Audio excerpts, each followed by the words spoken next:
we're going to talk about Iberian grape varieties. When we started wine grapes, we thought that the Iberian Peninsula was the place with the highest diversity in terms of wine grapes. It turned out that Italy is far beyond everyone, with 377 grape varieties that are cultivated to make wine that is available commercially, which is the standard that we have in wine grapes. Only grapes that are cultivated commercially are included in our book. Then France, also surprised, because with all the appellation regulation, we were surprised to see so many different varieties still cultivated today. And then Spain and Portugal, 84 and 77 varieties, which is a nice diversity, but there's much more than that. There's still a lot of work to do in ampelography, that is the science describing the grape varieties. Especially in Portugal, I've heard many producers saying that they don't even know exactly what they have in their vineyards, so there's still a lot of work to do. Julia will speak about that later. I will not give you general information about appellations, about all the grape varieties and stuff like that, and instead of going on Wikipedia, I suggest you to go to this website, which is very, very good and well made by a colleague of mine called Jörg Böhm, German-born but based in Portugal, and you have every information about history, genetics, grapes, appellations, everything, vine2winecircle.com. So as Julia said, the Iberian varieties are very distinctive in terms of genetics. Why is that? So the first answer by my colleagues is that the peninsula was the place of secondary domestication center. Some of you might remember last year I made a presentation with Patrick McGovern talking about the cradle of grape domestication, grapevine domestication. And, well, this would be, do I have a pointer? No, there's no pointer? No. So you can locate Transcaucasia and southeastern Anatolia on the map. That's the first domestication center. And we believe, or some colleagues believe, that there are many different secondary domestication centers, probably in Italy, maybe in Greece, and possibly in the Iberian Peninsula. That was a work done by my colleague, Rosa Arroyo Garcia, in 2006. They used a special kind of DNA technique. You might know that the green color of the plants is due to chloroplast. This is where the pigments are produced. And these chloroplasts have their own DNA. Oh, that's very kind. Thank you very much. Thank you, Jim. These chloroplasts have their own DNA, and they have focused on this special DNA that is different from what you find in the nucleus. And they have analyzed wild and cultivated grape varieties from all the area of distribution of wild grapes. And they have identified 8 different types. And here, this is the Iberian Peninsula. What color is it? Yellow-brown is the wild grape type. And you find 70% of the cultivated varieties sharing the same type as the wild grapes. So their conclusion was, okay, this part of the world has been the place of secondary domestication. It's also the case in other parts of the world, but not so distinctively as in the Iberian Peninsula. But in 2011, another study based on a different type of markers. For those of you who like details, it's called SNPs, SNPs, single nucleotide polymorphism, and they look at every molecule, every base pair of DNA to see the differences. This work has been done by Sean Miles, American professor, very brilliant guy who did this study. It looks complicated, but I'm going to explain it to you. So all the colored dots are cultivated varieties from west, central, and east of the distribution. And the letters are wild grapes with the initial of the country. And this work has confirmed the hypothesis that I made with Patrick McGovern, that is, Turkey is intermixed genetically with the Western Europe grape cultivars. So our idea is that the origin of what we cultivate today comes from Eastern Turkey. If you look at ES, which is Spain, España, you have 2 examples here. and all the rest here, completely different genetically speaking. They're completely different. So this does not confirm what they found in 2006. It puts the wild grapes from Spain aside. Some of them here may be hybrids between cultivated and wild. So this does not support secondary domestication center. And 1 year later, our colleagues, Bachelarian and other people from France and Italy, have made an important analysis, genetic survey of all that exists in grape collections. And they came up with 5 genetic groups. The first one is wine grapes from West and Central Europe. Second one, wine and table grape from Iberian Peninsula and Maghreb. So this is distinct. And then table grapes here and wine from the Balkans and Eastern Europe. So these groups are genetically well separated. And what they have found here is that, contrary to the domestication hypothesis, it's a mix of different genetic sources. So they called it admixed genotypes. So it's a mixture of about everything from everywhere. Why is that? Well, it goes back to the story of the peninsula. I will very briefly go through the story. Sorry for local people who would like more detail. I cannot do that here. Let's start with the influence in the first millennium BC. You have in blue color the Greek influence, in pink color the Phoenician influence, and in the middle a mixture of influences. So these were the first influences. We can imagine that the Greeks or the Phoenicians have introduced some grape varieties in the peninsula. And then, of course, like everywhere else in Western Europe, you have the influence of Roman colonization. The Roman Empire was all over the peninsula. They started by dividing the peninsula into what they called Hispania Ulterior, that is Lusitania, and Hispania Citerior, that is Tarragonensis. Here, then later on, they made a lot of different provinces. Most of you know it better than I do. I just want to show that we have different influences from many parts of the world. Between 5th and 7th century AD, we had the Germanic invasion, mostly the Visigoth in the center. Then, by 750 AD, we had the Islamic Empire colonizing most of the peninsula, except the Asturias. And, of course, this had a strong impact on winemaking, wine consumption, like everywhere else in the Islamic Empire. And then we had what we call the Spanish Reconquista. This green part is the Islamic world, let's say that, and it's getting smaller and smaller until the beginning of the 14th century. So these were the cultural influences, and I'm jumping to the 19th century with another strong influence, which are the American plagues, powder mildew, downy mildew, and especially phylloxera. Phylloxera that has, like everywhere else, destroyed a lot of vineyards, and they have replanted, they have grafted the varieties on American rootstocks, and by grafted it, they have many times changed the composition of the vineyards. So it first appeared in Vouillamoz, Portugal, at the same time as it first appeared in southern France, then Malaga, 1878, and very close to here, Pamplona, 1896.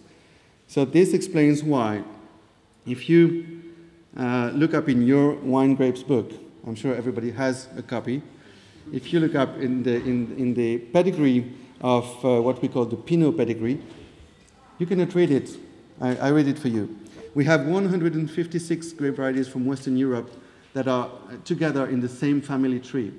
Out of these, we have only 4 of them from the Iberian Peninsula. And these 4 are Cabernet Franc, we'll speak about that later, it's Spanish, Hondarribia Belza, we'll have one, Moranoa, also from Basque Country, so all these 3 are from Basque Country, and Verdelho, famous in Madeira. All the other ones are, genetically speaking, outside this family tree. No Tempranillo, no Garnacha, no Monastrell, no nothing. This was confirmed by the huge work of Miles and colleagues. They also have Verdejo. They also have Cabernet Franc. They have Carignan, but it's not really part of the family. They just used it to produce Ruby Cabernet in California. So it's not really in the genetics of all of this. This structure was reconstructed by another type of DNA that I'm using, and they came with the same conclusions. And these three, we have Donzelino, we have Tinta Madera, Piagudo, and they are not really cultivated. They are not commercially cultivated. So you see very few Iberian varieties in what we know about all these relationships. So what we're going to taste today is not only rare, but also completely distinct, genetically speaking, from what we usually taste outside the peninsula. José just mentioned the problems of phylloxera, powdery mildew, and downy mildew, and those diseases were part of the reason for the reduction in diversity in vineyards. And when we do the tasting, we're going to be looking at what individual producers have done to preserve greater diversity of varieties within their vineyards. But I just wanted to say a few words about what is being done on a broader scale, either regionally or nationally in Spain and Portugal. Because it's all very well for individuals to work extremely hard and persevere, spend many years preserving a variety, but really it needs to be done on a national basis. Partly because you have this enormous problem of synonyms, so the same name being used, the same different name being used for the same variety, or homonyms, where the same name is used for two different varieties. And it gets very confusing, and unless people are working together, we're not going to see these synonyms and homonyms, thank you, homonyms. And the other issue is problems in the collections of grapevines. If one gets mislabeled and then somebody uses it as a reference, then you've got another problem, which happened with Australia, with the Albarino. You probably all heard about the story. Albarino, proudly labelled on many Australian bottles, very successful, great marketing, and then they found out it wasn't Albarino. And that was because of a mislabelling problem in a Spanish collection. So it's very important that countries do have a national solution and a national approach to looking at these issues. And aside from the disease problems at the end of the 19th century, beginning of the 20th, you also have what happened in the 1970s particularly, which was the development of vine nurseries. And growers started getting their plants from a nursery rather than collecting their cuttings from their own vineyards or their neighbours' vineyards. So what happened was that fewer and fewer clones of the same variety were being planted. If you take, I'll take Rioja as an example, as we're here. Nowadays, Tempranillo covers about 80% of the Rioja DOC area. In 1973, it was about 31%. It's not just an issue of reduction in the number of varieties, but it's the diversity within a variety. So what also happened was that about 30,000 hectares were planted with the same clone of Tempranillo. So you're getting not only lack of diversity among the varieties, but intra-varietal lack of diversity. And this is now what people are addressing. And in Rioja, to take that example again, they started a project in 1988, and they've just published, or it's about to be published, a report on it in the American Journal of Enology and Viticulture. And they started work in 88, and they identified a certain number of, in fact, 45 different vines were brought into the collection. They found out of that 26 different varieties. 24 they found they could identify from these 26, and 2 they couldn't identify, which is a good example of 2 varieties that could have just disappeared or got lost. But because they couldn't identify them, they can now make an effort to identify them. And what is fantastic news is that in Spain now there is a national program, and it's only unfortunately funded so far for 3 years, but the plan is to document, characterize, and preserve in one centralized collection funded by IMIDRA, which is the, let me give you the proper name, the Madrid Institute for Research and Rural Development, Agriculture and Food. So that's a government organisation, and what they want to try and do is counteract this following statistic. There are currently 34 varieties making up 95% of Spanish vineyards, and 9 varieties make up 80%. That's 9 varieties make up 80% of the Spanish vineyard.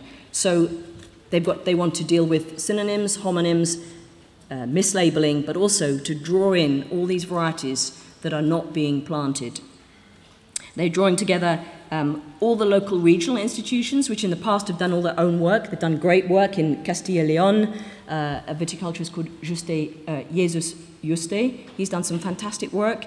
And in Rioja here, Javier Ibanez. They're academics, they're viticulturalists, and they're doing a lot of work, but they need to work nationally. And this is a great news for Spain. And Portugal, it's slightly different. One of the main motivations in Portugal was that in the 1970s, they found that producers, particularly in the Douro, were struggling with Touriga Nacional because the plants that they had were not yielding very highly. They knew it was a quality variety, but they were pulling it out because it wasn't producing enough.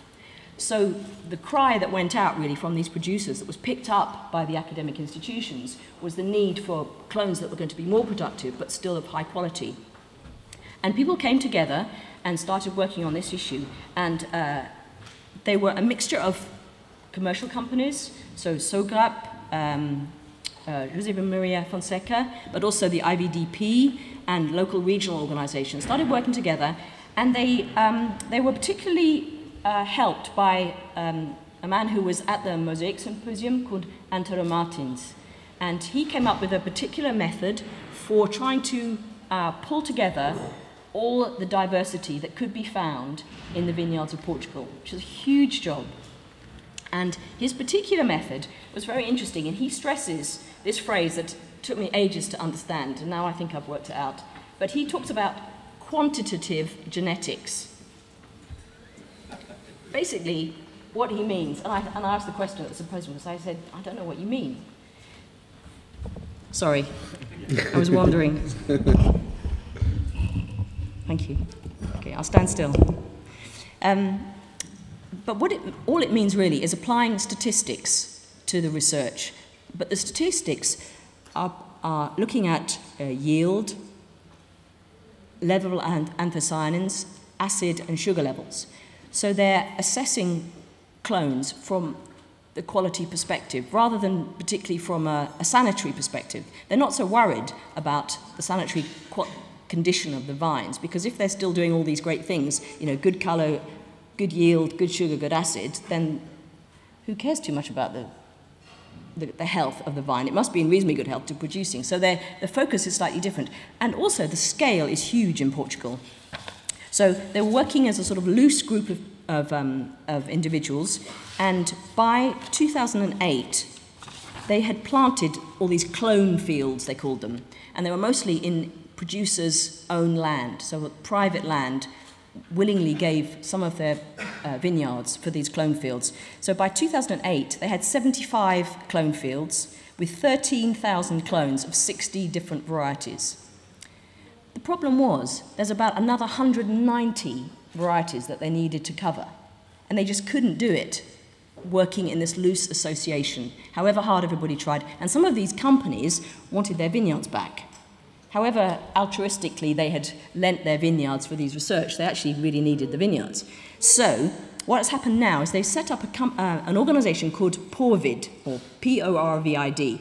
I don't know what the exact Portuguese is, but it stands for the Portuguese Association for Wine Grape Diversity. And so now they have some support from the national government. The government has given them 100 hectares. It's just east of Lisbon, and they're going to transfer as much as possible all these clones. I should say, one thing they're trying to do is eliminate the environmental aspect of clonal selection. So by bringing all the clones into the same place, they're not selecting in the field, and you might find a vine that's doing great in this vineyard, but if you try to take it somewhere else, it's not going to be so good. So they're bringing them together to the same fields, and not only do they plant them grafted in the ground, but they plant them in pots. So they've got two ways of assessing all these characteristics. So the plan is to have this 100 hectares of clone fields planted. So far they've done 8. It's a good start. They've done some field grafting. They're going to do a nationwide survey. And one of the things they're finding is that a lot of varieties that people thought were the same in the vineyard, ampelographically, they look the same, but they were actually an offspring of one of the vines. So you get a lot of that as an issue, because every time you have an offspring, you have a new variety, but they look very similar, and they're trying to identify that as well. So to summarize, this is really good news. It worries me slightly that the Spanish program is only funded for 3 years, but the Spanish government and the Spanish regions are working together, and let's hope it carries on, and Portugal doing the same nationally. And this is so important to resolve all the issues that these local producers that we're going to talk about now are facing in their vineyards. So, I'm sure you've been gasping to taste the first wine, and we shall go on to the first one. Now, we were doing 5 wines each, and we just tried to work out an approximate order, but we hadn't ever tasted them all in a lineup. So forgive us if they're not the perfect order of tasting. So the first wine, number 1, I believe you've got a little booklet with the wine names, is the producer is called Casal Figueira, and the grape variety is Vital, 2012. And for me, this is all about the story of the producer, this wine. I think it's a good wine. It's very interesting, very distinctive. But the story is a Portuguese producer called António Carvalho, who was very well known in the 90s for promoting international varieties in Portugal, which has been quite a problem for Portuguese diversity. And he was very keen on French varieties. He was the first person to plant and bottle Petit Manseng in Portugal. But I think he's sort of tired of this, and he decided he wanted to grow something near his home, which is in the Monte Junto Mountains, north of Lisbon, and he wanted to find a local variety. And basically, he found these vineyards of Vital, and it was very much a despised variety and a despised location. It's a north-facing vineyard, cool, and the varieties generally thought of as very bland, not very exciting.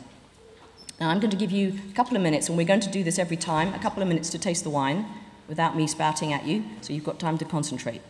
Okay, now the wine is actually called António because although António Carvalho made his first bottling in 2008, he died during the harvest of 2009. He was only 41 and he had a heart attack.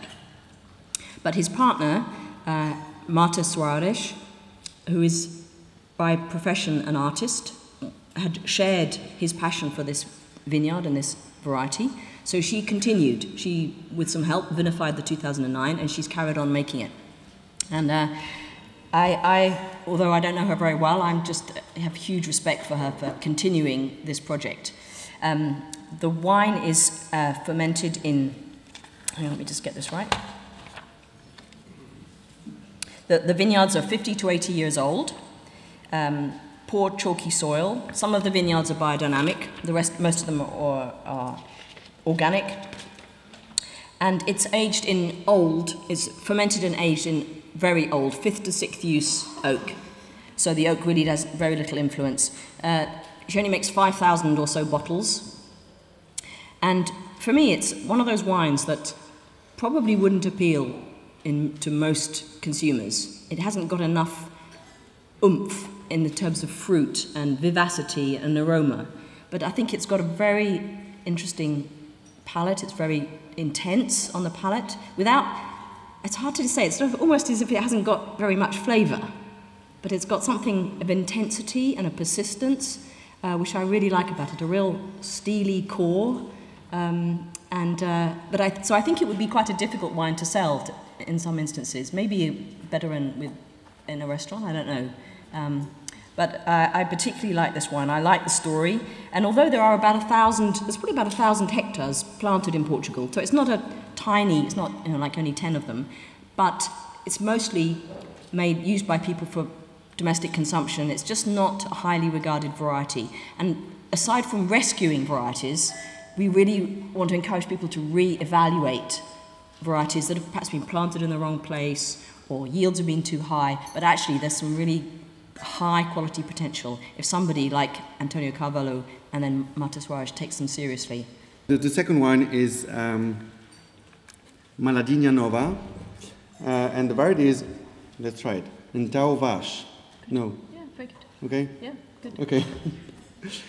So the winery is very interesting because they not only built up a winery to make the best Antão Vaz as possible, but they also have an organic view of different stuff like horse breeding. They do black pig production, the way they do in the Pata Negra region. They do olive oil. They do everything organic. It's a very interesting concept. So this variety, we don't know exactly where the name comes from. It's also called António Vaz. So probably it comes from the name of someone, but we don't know the story behind it. So every time I can, I will present you this kind of family trees. Don't be afraid, it's very simple to understand. Okay, so let's just see where Antão Vaz is, genetically speaking. You have in the center a very important variety called Caetana Blanca. It's also called Morisco Branco in Portugal or Pardina in western Spain. This variety is very important. It's one of the varieties that we call founder varieties. We firmly believe, after having produced wine grapes, that we have founder varieties producing a lot of progenies. And here we have a good example with this Caetana Blanca. On the left-hand side, you have all the Portuguese progenies, and on the right-hand side, you have all the Spanish progenies of this variety. I don't go through all the details, just read that it crossed several times with Alfrocheiro, which is a blackberry grape from Alentejo in Portugal. And they had a lot of children. Castelao is pretty famous, which means they had plenty of time to cross and to have children together in different places at different times. And Caetana also had children with unknown fathers to produce Antão Vaz. It's one of the, it happens all the time. Yeah, it's going to be even worse later. Yeah. I will never show you my family tree. Okay, so Antão Vaz is a progeny of this Caetana Blanca. And on the other side, it also had progenies in Spain. Most of these are very obscure or no longer cultivated, but one is important, is Jaén Tinto, and the father is even more important, Listan Prieto. Most of you know this variety under another name. The American of you know it as Mission. It's the Californian Mission, and the South Americans of you know it as Pais.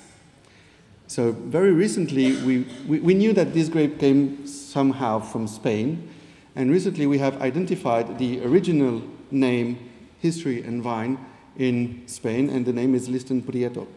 So it's also part of this huge pedigree. Antão Vaz is not really rare as a variety, around 1,200 hectares in production, which is not rare, but we wanted to include it in the tasting because of this position in the family tree of Iberian Peninsula. It's mostly cultivated south east of Lisboa in a region called Vidigueira. Okay, Vidigueira. And this wine is pretty well done with what some would call minerality. I would call it a chokiness on the nose, tropical fruits. It has good balance with the acidity, green apple aromas. It's well made. It's stainless steel, so I'm glad to have an example from Iberia that is not oaked. Will not be the case with all the wines we have. And I hope you enjoy this wine. We go on with you. Now, your third wine, third white, the grape variety is Jampal from Portugal, just again north of Lisbon. And the reason I've asked José to keep the slide up there is, although it doesn't show it here, Jampal is thought to be a sibling of Castelao, just on the end here. Yeah, you can turn it off now. Thanks. Okay. So I just wanted to leave it there. So now, there's some aspects of the winemaking of this wine, which to me are all the things I don't want people to do. So it's fermented in steel with selected yeast and aged in new oak. And to me, that's a recipe for oakiness. But I'm quite surprised by how well this wine shows how well you get some varietal character, even though it's aged in new oak for 4 to 6 months. Now, again, I'm going to tell you the story of how this wine came about, because I like the story of the producer, and as we were told yesterday by Arthur, stories are what matters. So, a man called Andre Mantz is a businessman, and he owns the biggest sports fitness centre, training, etc. company in Portugal. But he moved to this little village of Chelairos, near the coast, very near the coast, just slightly to the northwest of Lisbon, and just because he wanted to live there, not because he wanted to make wine. And he got interested in the local history of winemaking, which had become rather neglected. There were a lot of old, neglected vineyards, and people just making wine for their own consumption. But he rather liked the history, and he thought, I think I'd like to make some wine. So he bought a small vineyard, and it was red grapes. But within the red grapes, there were some plants of white. And he found out that they were Jampal. They were only about 20 years old. It wasn't a particularly old vineyard. And he thought, I'll experiment. I'll make a wine just from these white grapes. And everybody told him to take them out, because it's not a very productive variety, which is a story that you hear rather a lot. You lose a variety because it's not very productive. But fortunately, because he has plenty of money to spare, he didn't have to worry about that. So he made the wine anyway, and was very pleased with it. So now he's planted another, I think it's another 4 hectares with Jampal. There are actually about 100 hectares in Portugal. It's authorised not just around north of Lisbon, but up as far as the Douro. But this is the only producer of a varietal Jampal. So please have a minute to taste it.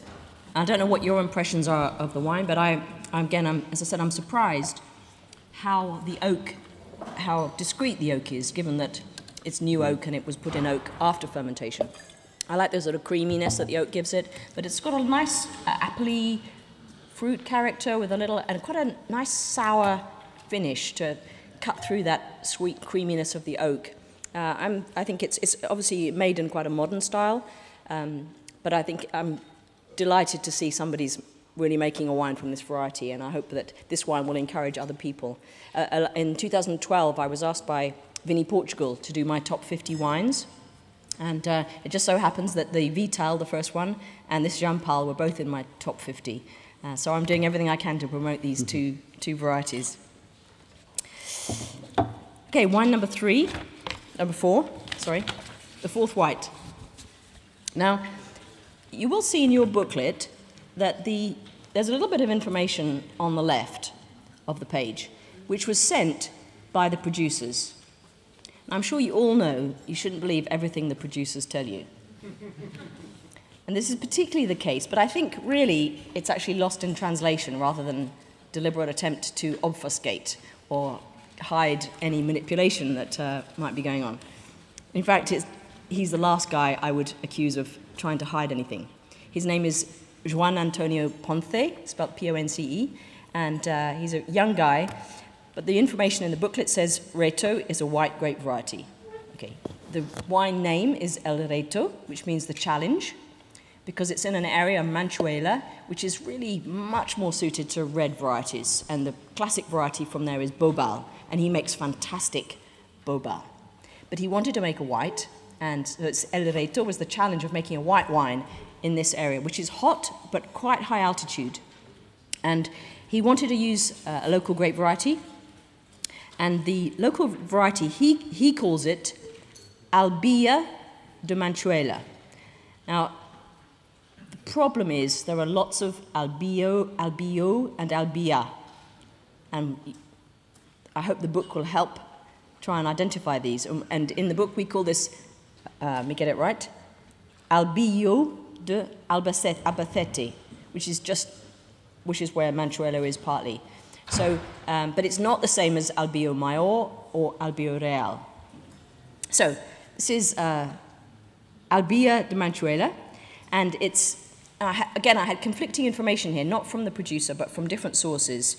One person told me it was new French oak, fermented in new French oak of 600 litres, and one person told me it was in old French oak. So, but I don't really care. Just, I want you to taste the wine and see what you think. So, to make this wine, he had to get hold of 20% of the global production of this grape variety. And because there's about 15 hectares planted globally, all in this area. They're mostly old vines, around 60 years old, bush vines, dry farmed. And as I said, although it's a hot region, it's high altitude. And I don't know you, but I get an amazing intensity on this wine.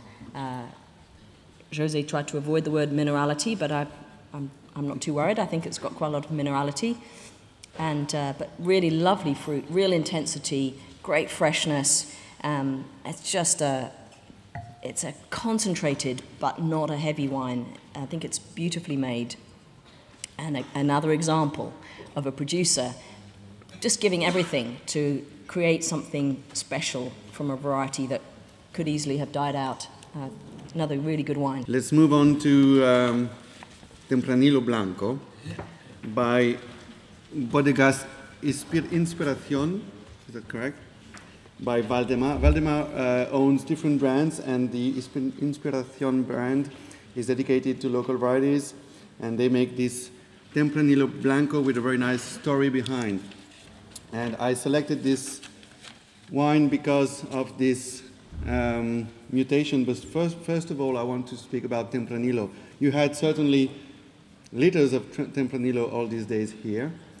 And for those of you who have looked up in wine grapes, this information is not in wine grapes, because the parentage of Tempranillo was discovered after the publication of the book, so it will be in a possible second edition in a few years maybe. And it is very interesting because we mentioned the relationship, the possible relationship with Albillo Mayor, which is, as you said, one of the Albillo something. With all these general names, Albillo comes from alba, from white. It's always tricky to know what you have exactly in your vineyard. So Albillo Mayor is a well-known variety from Ribera del Duero. The other one is Benedicto. I had never heard of it before. It is not commercially cultivated. It is somewhere in a grape collection.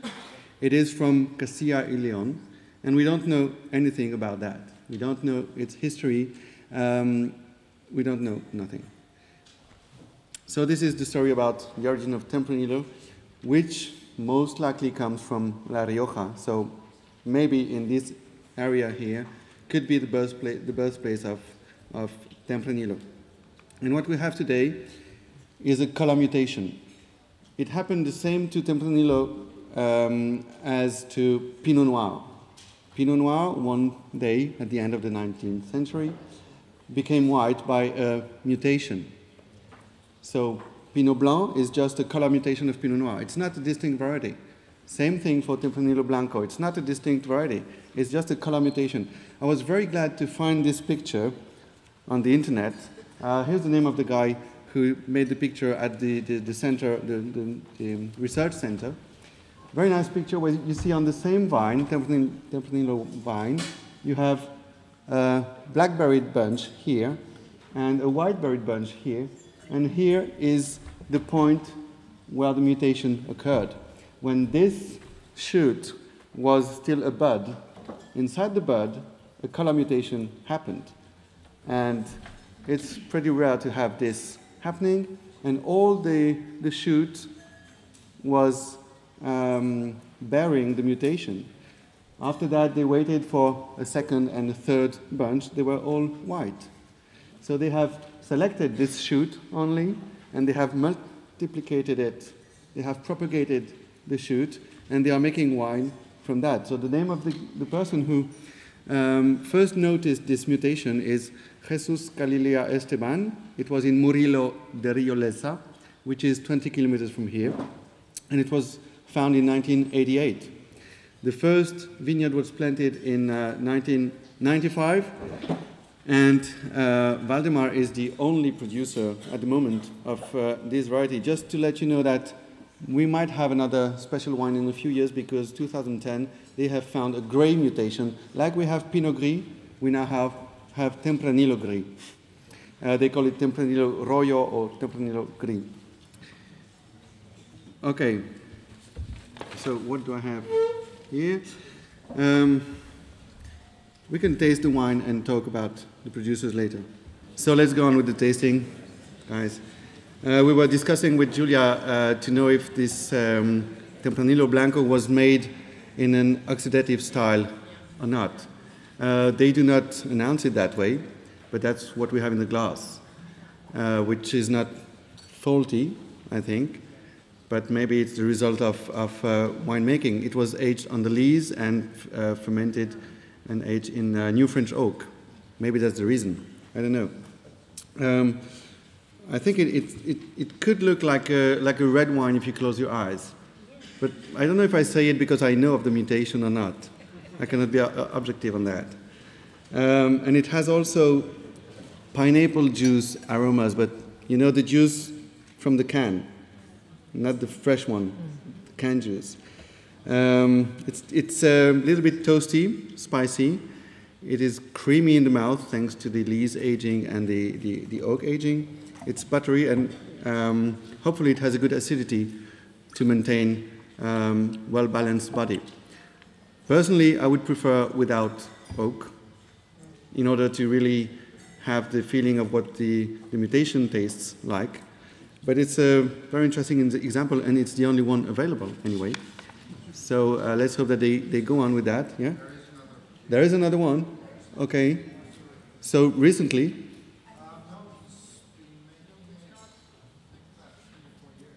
Okay. I didn't know that. You know the name? Not off the top of my head. Okay. He lectures. He was lecturing me about you. Abel Mendoza. Okay. Okay, thank you. Just send me the name. Thank you. Okay, are we done with Tempranillo? We move on to Maturana Blanca by Vina Ijalba. Is that correct? Looks like. Also, an example where the winery has participated to the rescue of a grape variety. This is also a very nice story about that. Well, Maturana comes from madurando, which means ripening. And I forgot to tell you that Tempranillo also has a similar etymology, because temprano means early ripening. This variety was rescued in 1998 and first planted in 1995. And they are the only producers as far as I know. I hope this is correct this time. This variety is also called, I would say, erroneously, Ribadavia. Ribadavia is supposed to be a local synonym of this variety, but it's also the name of a city in Orense in Galicia. And the wine from this region was already famous in the 17th century. So when we first had mentions of Ribadavia in 1622, we think that it was about the wine from Galicia and not about Maturana Blanca, which was probably not that widespread and that famous because it had just been rescued. Only 3 hectares today, that's not much, of this Maturana Blanca. And it is not It is not a color mutation of Maturana Tinta. Maybe some of you have tasted both at Viña Ijalba. They had both yesterday, at least. You have Maturana Blanca, which is a local variety indigenous to this area in Rioja. And you have Maturana Tinta, which is a complete mess. Because we wrote that it is identical to what they call Bastardo in other regions and what they call Trousseau in France. And since a few months, local people and regulation people have doubts about the identity of Maturana Tinta. And the result is that the DNA testing has been just done a few weeks ago, and it is neither of them. It is Castex. Castex, which is a French variety from the group of Cabernet. Funnily enough, for the French-speaking of you, Castex means conundrum in French. So it looks like a conundrum. So they want to change the name and call it Maturana Tinta de Navarrete, because they found it especially in Navarrete. So that's not in wine grapes because it's too recent. We still have a lot of work to do. Okay, so let's taste it. So this one was also aged in French oak, but I think it's less obvious than the previous one. It's more harmonious with the oak. It has aromas of pear fruit, of cooked yellow apples, a little bit of spiciness from the oak, but it has a great balance and a nice acidity. Sorry.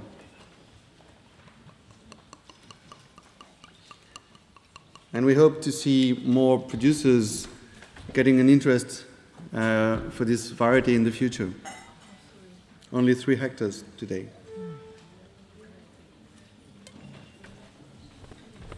So, Okay. Your turn. Okay, my turn. The first red. This is from Portugal. A producer's called Campo Largo. It's a 3rd generation of the family, and I've only met, there's 2 brothers. I've met only one of them, who's larger than life, and very nice guy. Now, he is so keen about old varieties that he actually has a wine called, in Portuguese, the equivalent of Register of Old Varieties. I can't pronounce it in Portuguese, but it's got about 10 different varieties in it, and the label is an extract from an old book that is a register of varieties. So he's really mad about varieties, even though he's got international varieties planted too. He's got 2 estates, one's quite big, over 100 hectares. And he, for the first time last year, decided he would try making a wine from 100% from this variety, Albarello, which is also grown in Galicia under the name Branch. Forgive me, I speak French and German, but not Spanish or Portuguese, so it's not very helpful for a Spanish and Portuguese tasting. But anyway, I think it's called Manchuela in Galicia, but it's also sometimes called Albarello.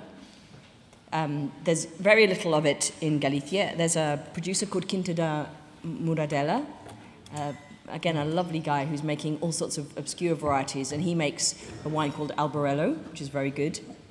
But there's also a few, he's in Monterrey, and there's also a few in Ribeira Sacra making wine from Brancello. But in Portugal, there's only 67 hectares of this variety. It's, when I tasted, I very, very quickly tasted the bottles before the tasting, and there were 1 or 2 that I thought had a slight Brett issue.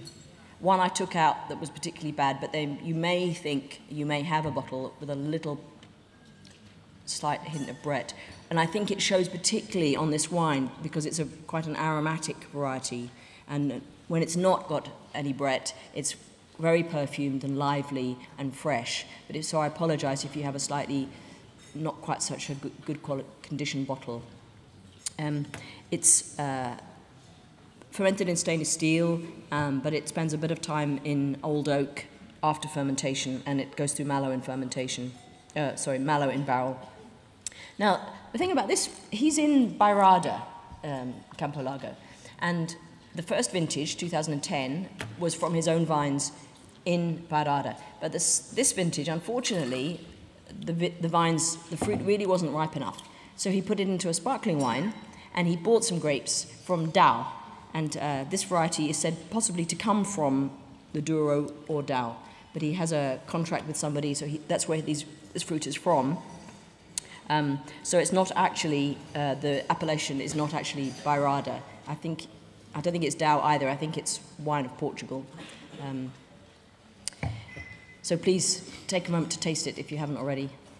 Now it is quite a tannic variety, and if you have a bottle that's slightly got a bit of breadth, then the tannins will seem even more aggressive.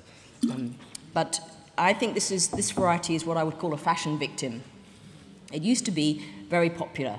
It was grown quite widely particularly in the Douro, but it's fallen out of fashion, I think because of the style of wine. It's quite a lot of tannin, but it's not got sort of sweet, rich mid-palate. It's quite delicate fruit flavors, but with this quite aggressive tannin. To me, it's a style of wine that's actually coming back, and I'm very pleased to see it, because it's not a sweet, fluffy, gentle red wine. It's got some character to it. It's a very, very good food wine. I think the tannins and the fresh acidity make it. I've drunk a bottle over a few evenings with different types of food and found it really, really nice. I think I'm just concerned that for some of you who haven't got a really good condition, it's a type of wine that really is affected by it. So I apologise for that.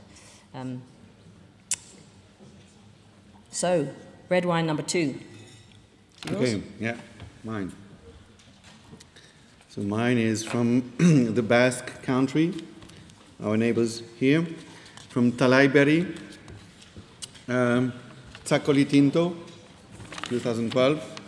Zacoli is the appellation name, and the variety takes its name from the town of Hondarribia, which is Fontarabie in French, because it's exactly at the border with France. We're not very far. There are 2 Hondarribi something in Basque country. Hondarribi Zuri, which is more common, and it has nothing to do with Hondarribi Belza. Hondarribi Zuri means white in Basque language, as everybody knows. And this is another conundrum, because in some vineyards where we did the DNA analysis, we found out that it was identical to Crouchin, a variety from southeastern France. Some other vines were identical to Courbu Blanc, another one from southeastern France, and some of them were even identical to Noah, which is an American hybrid. So we have a little bit of mixture in the vineyard. Most of the Hondarribi Zuri are Crouchin, some are Courbu, and very few are Noah. This is good for them. And this variety has been selected not only because they are our neighbors. Thank you, Ryan, for having recreated this diagram. I'm sorry, I will explain to you. But I wanted to point out that this variety from the Basque country is related to Cabernet Franc. And if you read the Cabernet Franc entry in our book, did I say Zuri? No, it's Belza. Hondarribi Belza is related to Cabernet Franc. If you read the Cabernet Franc entry in our book, you will see that we consider it to be from the Basque country, so not French. We haven't heard anything yet from the border people. We are expecting. Well, they haven't invited us either. We will see. Okay, we will see.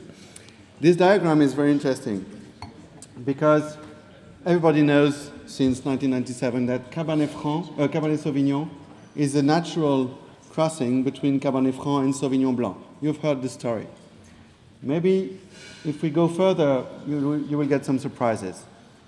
Cabernet Franc crossed with an unknown variety to give birth to Hondarribi Belza, probably somewhere in in the Basque Country, because Cabernet Franc is historically cultivated there. We often confuse Hondarribi Belza with Franc, and the most ancient name of Cabernet Franc is Acheria, and Acheria is a Basque name. For many reasons, we consider it to be from Basque Country. this one as well, this one as well, Fer Servadou, called Brocol. We just had one. Yeah, it's the same. Yeah, the wine mosaic had Brocol for tasting. These two crossed to produce Gros Cabernet, not cultivated anymore. And this one produced Carmenère by crossing with Cabernet Franc. So if you look at it, it's not complicated, it's just like a family tree. Carmenère from Bordeaux area. Now, today it's mostly famous in Chile and in China, where it's called Cabernet Garnished. We just discovered it in 2011 by DNA profiling. So Carmenère is a progeny of Cabernet Franc, but also a great-grandson, if you look at it correctly. So this is father, grandfather, great-grandfather. So you see, it can be worse than incest. Yeah. Yeah. The great-great-grandfather having, well, no, that's disgusting. Okay, I don't want to make any picture in my mind. So let's taste this Hondarribi. Only 7 hectares planted in Basque Country. So despite all the differences in the bottles, I'm a bit like Fabio. I kind of liked it. It's very special, very strange. It has aromas of freshly crushed grapes. It looks like you are in the winery when they are bringing the harvest. It's very fruity. I would say vinous, if it does mean something. Jammy, because it's very fresh and fruity. It smells of yeasts as well. It's pretty young. I also noticed freshly crushed hazelnuts on the nose, which I liked, in fact. And these hazelnuts are also in the mouth with this bitter aroma of crushed almonds. It has a high acidity, high tannins, maybe too high, and probably it's better to blend it with something else. So can you imagine someone confusing it with Cabernet Franc? That's what they say. Well, depends on where the Cabernet Franc was grown. So the next red is unique to this tasting because it won't be made, it won't be bottled as this wine. It's a component of a finished wine made by a company called, a producer called 4 Kilos, a young man called Francesc Grimalt, and he used to be the winemaker for An Negra, which is much more well known outside of Mallorca, where this comes from.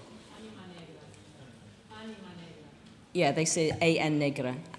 And A.N. Negra, they put on the bottle. There was a problem with the copyright, with the name. Okay, Anima Negra. Okay, on the bottle it says A.N. Negra. Anima Negra. He was the winemaker there.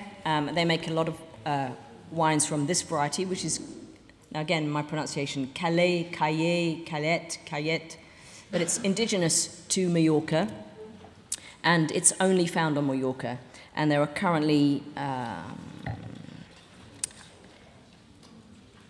not many hectares, 134 hectares on the island. It's often interplanted in the vineyard with Fogoneux, which is said to be one of its parents. And again, this is a variety that shows its origin, and that's the reason I asked him to put this wine in bottle for us. He makes several different wines under the name 4 Kilos. The 4 Kilos, by the way, has nothing to do with weight. It's apparently what he and his partner invested in the business. I think it was 4 million pesetas or something, which is 4 kilos in some sort of slang. Now, so I said to him, could you please send me some samples of 100% Calais? And he said, well, I can, but it won't be the finished wine, because he makes a blend of Calais and Fogoneux, and he makes another wine which has more new oak than I wanted. I wanted to taste the variety. So this is from a vineyard on stony clay soils in the southeast of Mallorca, around the area of Felanich, which is the main area for Calais. And it's got quite a lot of red soil, quite a lot of iron oxide. So the soil is called cal vermell, which means red something or other in Spanish or in Mallorcan. Of the samples he sent me this one, another one which had been aged in ceramic vessels. And the one in ceramic vessels had a lovely aroma, really fragrant, but this one, to me, had a lot more substance. And although it still had the aroma, but a bit more substance in the mouth and a bit more length. So I asked him if we could have this wine. So he very kindly put it aside and bottled it just for our tasting. So please go ahead and taste it now. So it's fermented with ambient yeast in big 500-litre open barrels, and a little bit of plunging down, and then aged in 500-litre not new barrels. So one of the reasons I liked it, apart from the character of the wine, was that it's not, you can actually taste the variety because it's not too oaky. There's a little bit of oak character on it, a little bit of sweetness on the nose from the oak, but not overwhelming the variety.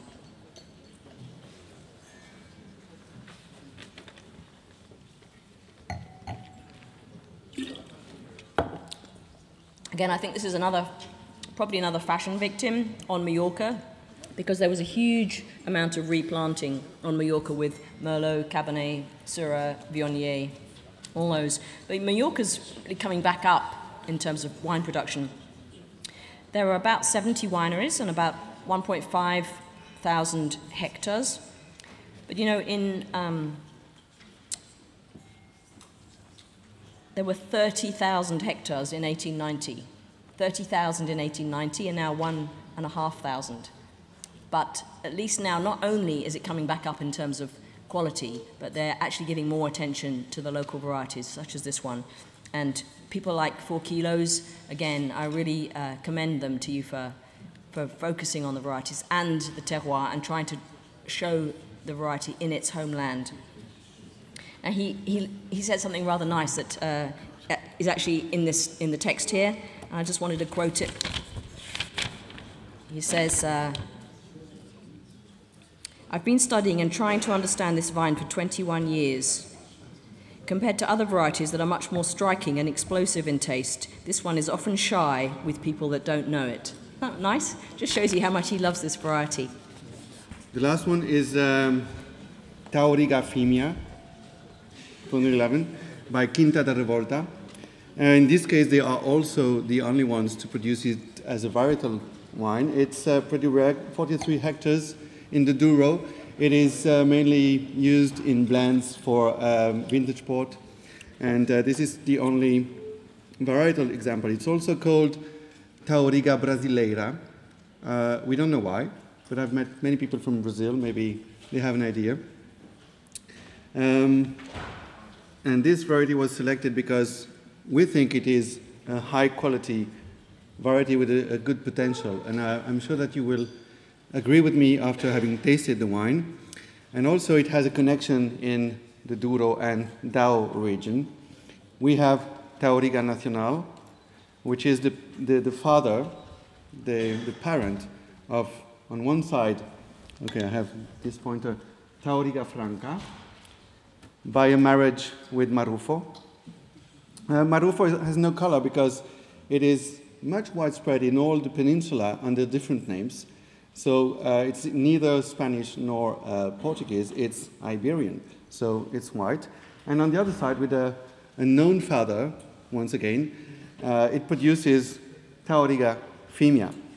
So let's taste the wine. Okay, so this is the last wine of the tasting. I'm very happy to finish with this one, which I like very much. It is very ripe, black fruit. It is very dense. I like the fruitiness of it. Just to let you know, it is made in oak, 5 months, new French oak. I don't smell it. I don't notice it. And it is made the traditional Douro way, which is foot trodden. So, crushed with the feet.